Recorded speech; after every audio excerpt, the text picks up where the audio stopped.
सरकार तो नीतीश कुमार की ही बनेगी। देखिए, बिल्कुल जिस तरह से शाहबाद या भोजपुर जिसे कहते हैं उस इलाके की अगर हम बात करें तो पिछले लोकसभा चुनाव में 5 सीटें महागठबंधन वहां से जीती थी।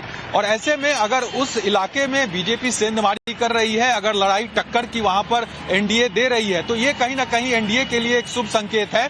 और जो एग्जिट पोल के आंकड़े दिखा रहे हैं उससे ये साफ है कि इस इलाकों में भी एनडीए ने अच्छा परफॉर्मेंस किया है। उसी तरह मगध के इलाके में भी महागठबंधन के कई उम्मीदवार जीते थे लोकसभा चुनाव में भी और पिछले विधानसभा चुनाव में भी, यानी कि एक गढ़ माना जाता था महागठबंधन का। और उन इलाकों में अगर एनडीए ने फाइट दिया है, वहां पर नेक टू नेक फाइट अगर महागठबंधन और एनडीए के बीच है, तो ये बहुत फायदे की बात एनडीए के लिए होगी, जिस तरह से एग्जिट पोल इशारे भी कर रहा है। लेकिन आज चूंकि सुबह से हम मगध के कई इलाकों में, गया से लेकर जहानाबाद से लेकर नवादा, तमाम इलाकों में मैं घूम रहा था और वहां पर वोटर्स की जो कह सकते हैं वोटर्स का जो रुझान था वो देखने को मिला। खास करके महिला वोटर की लंबी लंबी कतारें। एक जमाना था जब ये पूरा नक्सल इलाका हुआ करता था, वहां पर वोटर्स डरते थे बूथ पर जाने पर, और वहां पर अब देखिए 5 बजे शाम तक 70% के आसपास वोटिंग हो गई है। 1 से 1.5 घंटे में और ये जो आंकड़ा है बढ़ेगा।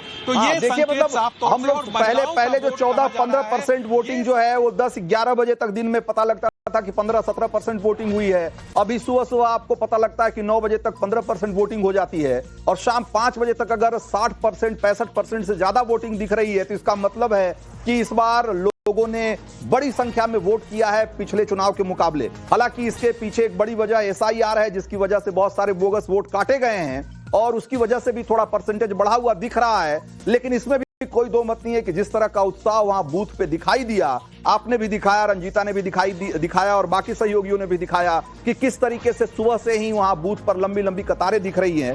वो बताता है इस बार लोगों में इस चुनाव को लेकर बहुत अच्छा उत्साह था और इसमें कोई दो मत नहीं है कि इसका फायदा, जो कम से कम एग्जिट पोल के आंकड़े बताते हैं कि इसका फायदा नीतीश कुमार को मिलता हुआ दिखाई दे रहा है। हमारे साथ वरिष्ठ पत्रकार अनंत विजय भी हैं।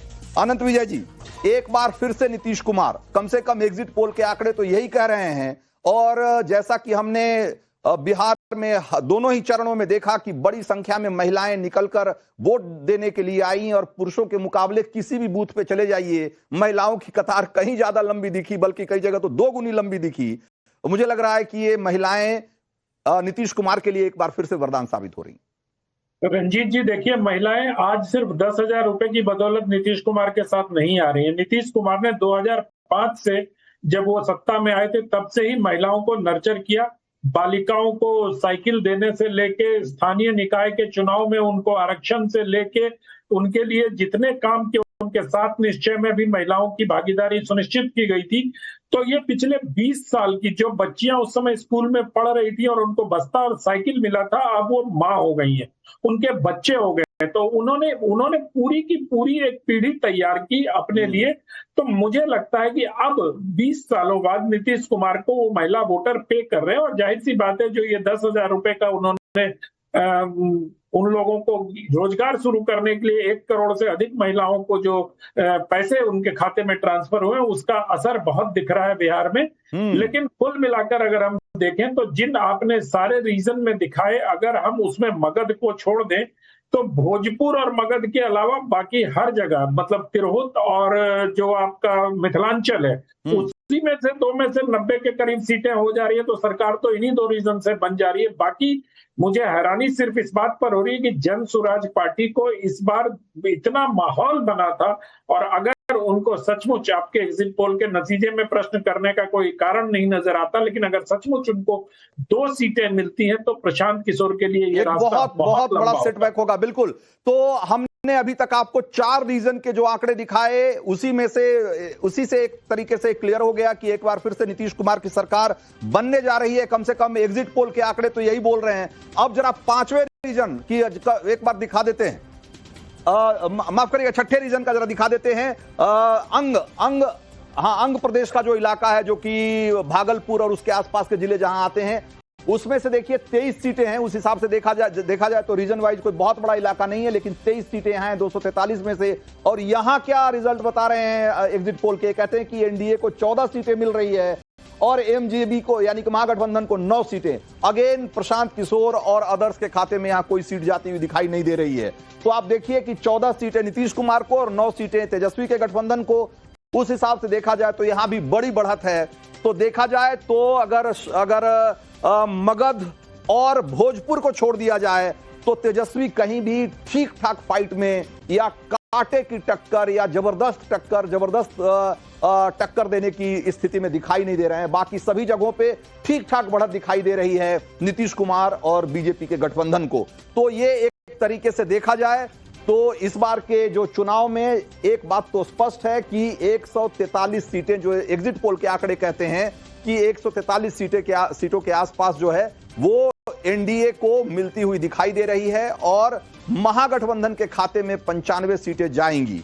इसके अलावा इसमें जरा सा अगर थोड़ा ब्रेकअप देख लें तो कहा जा रहा है कि बीजेपी के खाते में 74 से 78 सीटें जाएंगी और जेडीयू को 53 से 60 सीटें मिल सकती हैं। इसके अलावा एलजेपी, जिसके बारे में कहा जा रहा था कि खास करके चिराग पासवान ने दावा कर रहे थे कि उनका जो स्ट्राइक रेट है वो बहुत ही शानदार होने वाला है और जिस तरीके से उन्होंने लोकसभा में 5 की 5 सीटें जीतकर 100% का स्ट्राइक रेट दिखाया, उसी तरीके से इस बार विधानसभा में भी करेंगे। तो ऐसा कम से कम होता हुआ नहीं दिखाई दे रहा है। एलजेपी को 5 से 8 सीटें मिल रही हैं जबकि उन्होंने 29 सीटों पर चुनाव लड़ा है। इसके अलावा जो हम है मांझी जी की पार्टी और आरएलएम है जो कि दोनों ने 6-6 सीटों पर चुनाव लड़ा, उनको 1 से 2 सीटें मिलती हुई दिखाई दे रही है।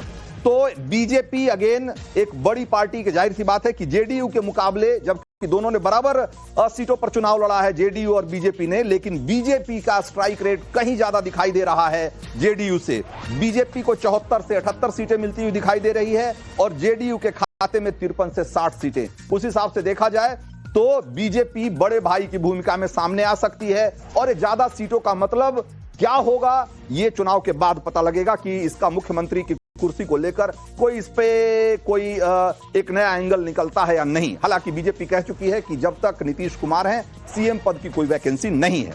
दूसरी तरफ जरा एमजेपी जरा देखिए, महागठबंधन को हमने बताया कि करीब 95 सीटें मिलती हुई दिखाई दे रही है और अगर रेंज में देखें तो 88 से 103 सीटें महागठबंधन के खाते में दिखाई जाती हुई दिख रही है उसमें एग्जिट पोल में, और आरजेडी को 69 से 80 यानी कि अगर देखा जाए तो 69 से 80 सीटें मिलती हुई दिखाई दे रही है। और उस हिसाब से महागठबंधन में जाहिर सी बात है उन्होंने बहुत ज्यादा सीटों पर चुनाव भी लड़ा था, 143 सीटों पर चुनाव लड़ा था, तो उस हिसाब से उनको 69 से 80 सीटें मिल रही है।